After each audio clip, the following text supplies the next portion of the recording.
우리가 인생을 살아갈 때 정말 여러 모양의 어려움과 또 시련을 겪게 됩니다.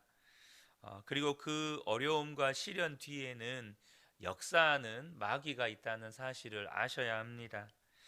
모든 어려움이나 시련이 다 마귀의 역사로 인해서 우리에게 주어진다는 의미가 아닙니다. 무슨 말이냐면, 물론 마귀가 역사에서 우리에게 어려움과 시련이 오는 경우도 있는데요. 그러나 이것은 분명합니다. 우리가 이유가 원인이 무엇이든지 간에 어떤 어려움과 시련이 올 때 바로 그 뒤에는 반드시 마귀가 역사한다는 겁니다. 왜냐하면 어려움과 시련 뒤에 성도가 넘어지기 제일 쉽거든요. 그러니까 그 틈을 타서 마귀가 우리로 하여금 넘어지도록 역사하는 일이 있다는 것이죠. 그래서 그때 우리의 마음과 생각을 지키는 일이 굉장히 중요합니다. 이런 어려움과 환난 속에서 성도는 반드시 사는 길이 있다는 것을 아셔야 합니다. 어제 한 가지를 나누었는데요. 그 첫 번째가 바로 주님을 바라보는 것입니다. 환난 중에, 시련 중에 주님을 바라보는 것입니다. 하나님이 도무지 안 계신 것 같고, 나를 떠나신 것 같고, 나를 버리신 것 같고, 어디를 보아도 하나님이 느껴지지 않는 이런 상황에서도 우리가 주님을 끝까지 바라볼 수 있으셔야 합니다. 거기에 사는 길이 있다는 것이죠. 세월호 사건 때 어떤 한 그 잠수부 구조, 이 재난 구조하시는 잠수부의 증언이 있었는데, 한 쌍의 시신을 이렇게 끄집어내면서 나와서 엄청나게 통곡을 하시면서 우셨다고 하더라고요. 그 이유가 뭐냐면 두 아이가 이 구명복 끈을 서로 묶은 거예요. 그리고 혹시라도 우리가 죽더라도 두 사람이 묶여 있으면 찾기라도 쉬울 거 아니냐. 그래서 두 아이가 이렇게 구명복 끈을 서로 묶은 거죠. 여러분, 어쩌면 우리가 주님을 바라보는 심정은 그래야 합니다. 여러분, 우리가 주님을 바라보아야 사는 겁니다. 거기에만 우리 성도의 유일한 사는 길이 있습니다. 두 번째는요, 환난을 당했을 때 철저히 회개하는 것입니다. 오늘 본문 7절을 보겠습니다. 내가 젊은 시절에 지은 죄와 반역을 기억하지 마시고 주님의 자비로우심과 선하심으로 나를 기억하여 주십시오. 11절에도 주님의 이름을 생각하셔서라도 내가 저지른 큰 죄악을 용서하여 주십시오. 지금 다윗이 무엇을 하고 있습니까? 다윗은 지금 철저하게 자기의 죄를 용서해 달라는 기도를 드리고 있다는 것입니다. 지금 다윗이 내 죄악을 기억하지 마시고 또 내가 저지른 죄가 있으면 용서해 주십시오, 이렇게 구하는 것입니다. 여러분, 환난을 당했을 때 성도가 사는 길은 자기 자신을 빨리 살펴보는 것입니다. 내가 주님과의 관계에서 어디 문제가 있지는 않은지, 내가 정말로 계속해서 주님만 바라보고 주님만 믿고 살았는지, 혹여나 내가 엉뚱한 곳을 바라보면서 거기에 마음을 빼앗기고 또 그것들을 추구하며 살지는 않았는지, 그것을 평소라면 죄라고 생각하지 않고 넘어갔을 일들인데, 그러니까 회개를 않는 거죠. 근데 환난을 당했을 때 그때서야 정신이 차려지고 정직하게 해서 주님 앞에 비추어 보면 그게 죄였다는 것이 드러날 때가 있습니다. 제가 얼마 전에도 말씀을 드렸었죠. 제게는 하나님보다 더 의지하는 분이 있었다고. 사실은 그 환경 속에서 사니까 제가 하나님보다 더 의지하고 있었다는 사실을 간혹 주변 사람들로부터 들려오기도 합니다. 근데 안 들리는 거예요. 안 들리고 오히려 당연히 그래야 한다고, 오히려 그것이 자랑이 되는 그런 영적인 착각 속에서 빠져 사는 겁니다. 그런데 하나님께서 그것이 죄인 줄 아니까, 하나님보다 사람을 더 의지하는 것이 죄인 줄 아니까 저를 그 죄 가운데 계속해서 머물게 하실 수 없으니까 저를 그곳에서 끄집어 내시는 겁니다. 주님만 바라볼 수밖에 없는 그런 광야로 저를 내모시는 거죠. 비로소 거기에서 정신이 차려지고 주님이 바라봐지고 내가 무엇이 죄였는지 그때야 비로소 깨닫게 되는 겁니다. 아, 내가 주님을 온전히 바라보지 않고 다른 데 정신을 팔려 살았구나. 그러니까 제 마음 안에 이제는 무엇이 죄인지 무엇이 죄가 아닌지가 구분점이 생기는 거죠. 여러분, 주님이 저와 여러분을 어떻게 보고 계실까요? 얘는 지금 나를 바라보고 있구나 이렇게 보실까요? 아니면 얘는 지금 딴 데 바라보고 있네 이렇게 하실 것 같습니까? 여러분, 왜 우리가 그렇게 주님을 바라보아야 한다는 것을 알지만 주님은 바라봐지지 않고 자꾸 딴 데 바라봐지는 걸까요? 제가 뭐 1년 넘게 이제 우리가 24시간 예수님을 바라보아야 합니다라고 계속해서 말씀을 나누고 또 앞으로도 계속해서 말씀을 나누어 가겠지만 우리가 세상에 나가 살다 보면 자꾸 세상이 보이고 이런저런 소식들이 들리고 또 이런저런 말들을 듣게 되면 자꾸 우리가 거기에 마음을 빼앗기고 또 결국에는 무너지는 거죠. 여러분, 저와 여러분이 꼭 명심하셔야 합니다. 환란이 왔을 때 우리가 빨리 그 환란에서 벗어나는 길은 빠르게 나 자신을 돌아보는 겁니다. 내가 지금 하나님을 바라보지 않고 죄 가운데 있는 것은 없는지. 여러분, 다윗도요 그렇게 믿음이 좋았지만 넘어졌던 적이 있습니다. 하나님 바라보지 않고 딴 데에 한눈 팔았던 적이 있어요.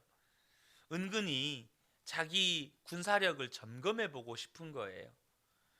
언제 이스라엘 백성들이 군사력으로 전쟁에서 승리한 적이 있습니까? 다윗이 골리앗을 이길 때 골리앗보다 더 위대한 더 엄청난 스펙을 가지고 있었기 때문에 골리앗을 이겼던 겁니까? 한 번도 이스라엘 백성은 군사력으로 전쟁에서 승리해 본 적이 없습니다. 그런데 다윗이 자꾸 마음이 그쪽에 팔리게 되는 거예요. 그러니까 이제 백성들의 수를 계수하기 시작하는 겁니다. 또 부하의 아내가 목욕하는 것에 눈이 팔려서 결국에는 거기에서 또 무너지죠. 여러분, 다윗도 그랬습니다. 하나님께서 다윗을 책망하실 때 다윗이 어떻게 합니까? 철저하게 회개하는 것이었습니다. 왜요? 그게 환난 당한 성도가 유일하게 사는 길이기 때문입니다. 믿음의 조상 아브라함도 넘어진 적이 있었습니다.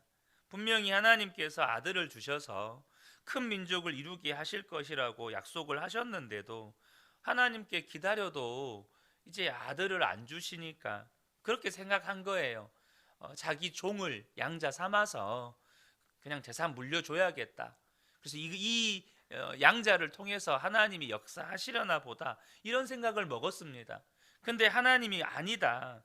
반드시 너의 아내를 통해서 아들을 주겠다 말씀하셨어요. 근데도 이제 아내가 나이 들고 더 이상 아이를 가질 수 없는 몸이 되니까 하나님께 물어보고 뭐 의논할 생각도 없이 아내의 의견을 쫓아서 몸종을 취해서 자식을 낳습니다. 아닌가 보다. 우리 부부 사이에서는 아닌가 보다. 그럼 다른 여인을 통해서 하나님이 주시려나 보다. 이런 생각을 한 거죠. 결국 하나님께서 13년을 아브라함에게 나타나지 않으십니다. 여러분, 저와 여러분이 기억하셔야 됩니다. 왜 아브라함도 그런 어려움을 겪었습니까? 눈을 다른 데 돌렸기 때문입니다. 우리가 반드시 여기에서 배우셔야 한다는 거예요. 우리가 예수님을 믿어도요, 정말로 주님을 바라보고 그 길만 걸으셔야 합니다. 우리가 환난 당했을 때 내가 지금 딴 길 바라보고 있구나, 딴 길로 가고 있구나, 즉시 돌이키셔야 한다는 것입니다. 세 번째는요, 환난에서 벗어나는 빠른 길이 철저하게 순종하는 길입니다. 환난 중에 철저하게 순종하는 거예요. 4절과 8절을 보면요, 주님의 길을 나에게 보여주시고 내가 마땅히 가야 할 그 길을 가르쳐 주십시오. 8절에도 주님은 선하시고 올바르셔서 죄인들이 돌이키고 걸어가야 할 올바른 길을 가르쳐 주신다. 무슨 의미입니까? 주님, 내가 걸어가야 할 길을 가르쳐 주시면 주님, 제가 그 길만 따르겠습니다. 내가 순종하겠습니다. 이 믿음의 고백이고 결단인 겁니다. 여러분, 환난 당했을 때 성도가 살 길은 주님이 인도하시는 길입니다. 여러분, 아멘이시죠? 성도가 살 길은 주님이 인도하시는 길이에요. 우리가요, 이제는 결단하셔야 합니다. 나는 이제 순종만 하며 살 겁니다. 나는 이제 순종만 하며 살겠습니다. 그동안 혹시라도 주님을 바라보지 못하고 우리가 다른데 마음과 생각을 빼앗겨서 살았던 것에 대해서 철저히 회개하고 이제는 정말로 순종만 하며 살겠습니다. 이런 믿음의 결단이 있으셔야 한다는 겁니다. 여러분, 우리가 편안할 때는요, 사람이 그래요. 편안할 때는 하나님께 순종하며 산다는 말이 부담이 되고 또 힘들고 그렇게 말합니다. 부담됩니다. 그렇게 하기에는 저는 예전에 그런 말도 들어본 적이 있습니다. 하나님께 순종하기에는 아직 내 젊음이 아깝습니다. 이런 표현. 그러니까 순종은 나이 들어서 이제 주님 앞에 갈 날이 얼마 안 남았을 때 그때 순종하며 사는 거라고 생각을 하는 겁니다. 순종하며 살기에는 내 젊은 날이 아깝다는 거예요. 여러분, 나이 젊으면 주님 앞에 늦게 갑니까? 아니잖아요. 우리가 언제 주님 앞에 설 줄 압니까? 그건 아무도 모르는 거죠. 근데 여러분, 저와 여러분이 아마 경험해 보셨을 겁니다. 여러분, 환난 당해 보면 순종이 살 길인 걸 알게 됩니다. 그렇지 않습니까? 여러분 경험해 보셨잖아요. 편안할 때는 순종이 부담된다, 또 순종이 힘들다. 이게 얼마나 모르고 하는 소리인지, 얼마나 철없는 소리인지. 근데 환난을 당해 보면 진짜 순종만이 살 길인 것을 알게 됩니다. 그래서 하나님이 우리에게 때로는 순종을 배우게 하시려고 환난을 허락하시기도 하십니다. 너 순종이 살 길이야. 여러분, 정말 저와 여러분 안에 주님, 내가 순종만 하며 살겠습니다 라고 결단하실 수 있는 은혜가 있으시기를 축복합니다. 사실 결단하라고 할 것도 없습니다. 왜냐하면 앞서도 말씀드렸지만 그 길이 살 길이니까요. 그 길이 구원의 길이고 그 길이 모든 염려와 근심과 두려움에서 벗어나는 길이기 때문입니다. 사실 순종만 하며 산다, 이 말이 어떤 말이냐면 더 이상 두려움 없이 산다, 더 이상 근심 염려 없이 산다, 이제는 기뻐하고 감사하고 찬송만 하며 산다, 이 모든 의미를 담고 있는 말입니다. 그래서 여러분, 순종한다는 것은, 순종하며 산다는 것은 주님이 말씀하시면 내 그대로 하면서 살겠습니다, 이 말이거든요. 그래서 거기 안에는 두려워하지도 않고 염려하지도 않고 고민하지도 않고 그냥 순종만 하며 살겠습니다라는 의미가 다 담겨 있는 거예요. 여러분, 인생 살아오면서 얼마나 많이 고민하셨습니까? 또 얼마나 많이 두려워도 하셨습니까? 또 마음에 수많은 고민들 때문에 밤을 또 지새운 적도 있으신가요? 거기에서 벗어나는 유일한 길은 하나님께 순종하는 것 외에는 없습니다. 우리가 인생의 고민도 해보고 실패도 해보고 눈앞에 벽이 있는 것 같은 그런 경험들을 아마 여러분이 살아온 연수만큼 더 많으셨을 겁니다. 아마 여기에선 제가 제일 적었을 것 같아요. 근데 여러분, 그렇게 인생의 벽이 느껴질 때, 그런 벽이 느껴지는 경험을 해보신 분들은 다 공감하실 겁니다. 그 길에서 어떻게 나오셨습니까? 하나님의 말씀에 순종했더니 그 벽에서 빠져나온 겁니다.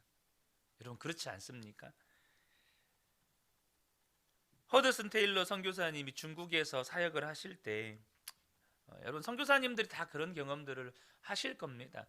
그 현지인들과의 어려움, 갈등 속에서 또 사역의 그 부담감 속에서 너무너무 스트레스를 받다가 쓰러지신 적이 있었습니다.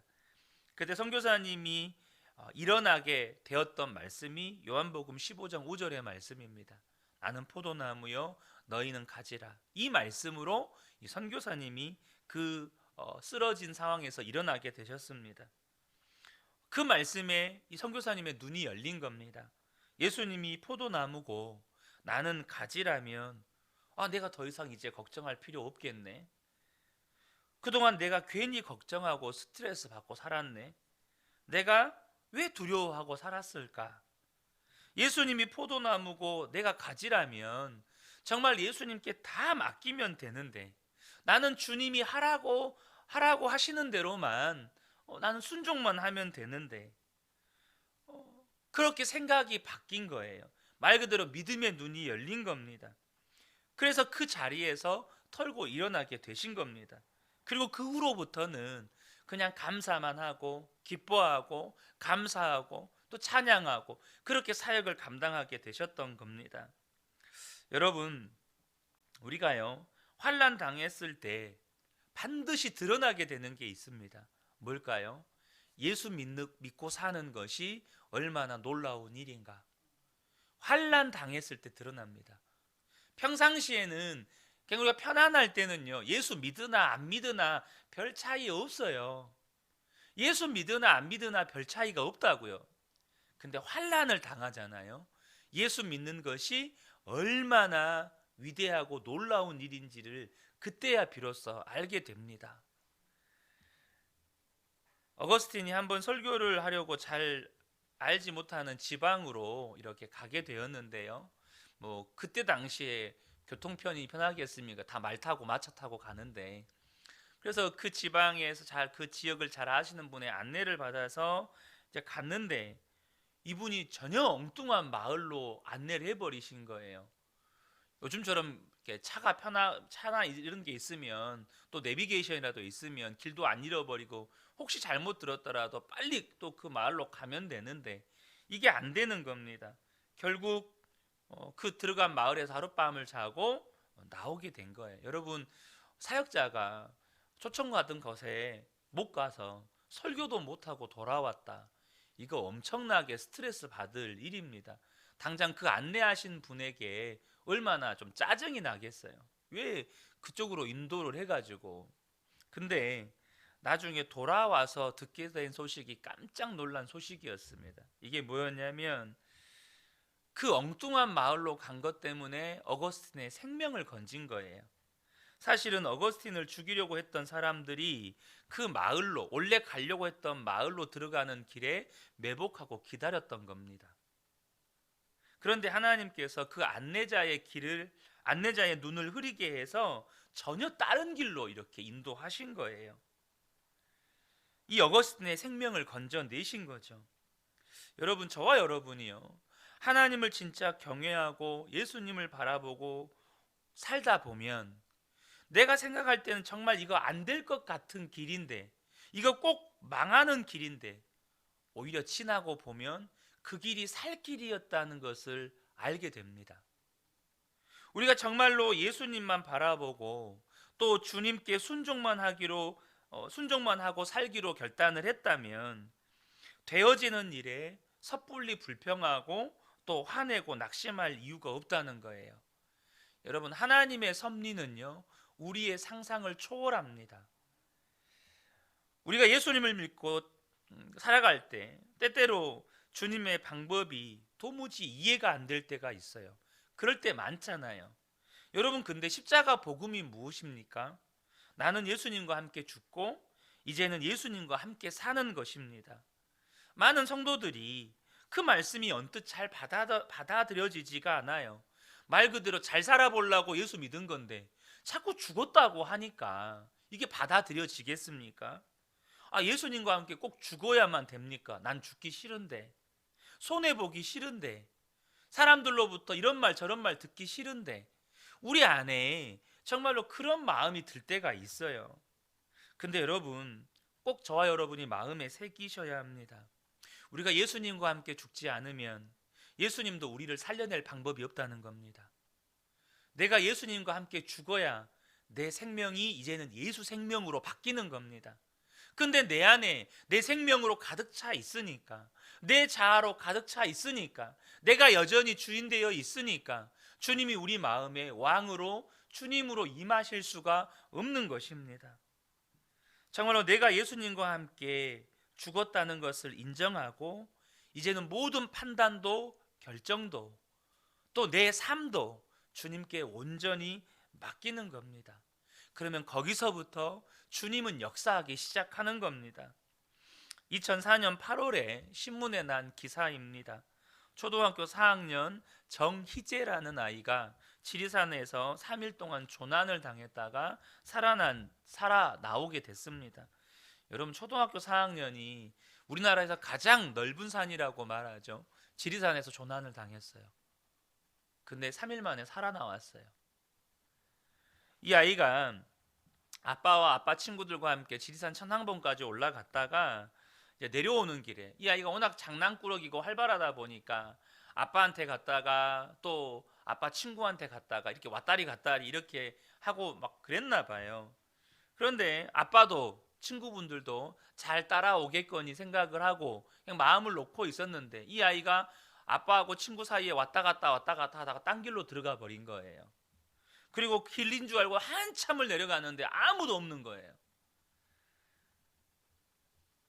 돌아보니 길도 없어요. 그래서 자기가 어떻게 내려왔는지도 모르는 곳에 혼자 남게 된 겁니다. 그렇게 아이를 잃어버렸고 조난 신고를 해서 이제 119 출동하고 이렇게 했지만 못 찾았습니다. 근데 이 아이가 3일 동안 그 산에서 혼자 헤매게 됐는데 살아나온 거예요. 저와 여러분이 먼저 여기서 꼭 기억하셔야 될 거는요, 우리가 주님 바라보고 살아가지 않으면 꼭 이런 꼴을 당하게 됩니다. 주님을 바라보고 있지 않으면 어느샌가 나도 모르게 정말로 사방이 막힌 곳에 놓이게 된다는 거예요. 근데 이 아이가 어떻게 살아나왔냐면, 이 등산이 취미였던 이 아빠가 항상 아들을 데리고 다니면서 이렇게 등산을 데리고 다니면 산에 대한 이야기를 해준 거예요. 근데 이 말들이 이 아이에게 기억에 남은 겁니다.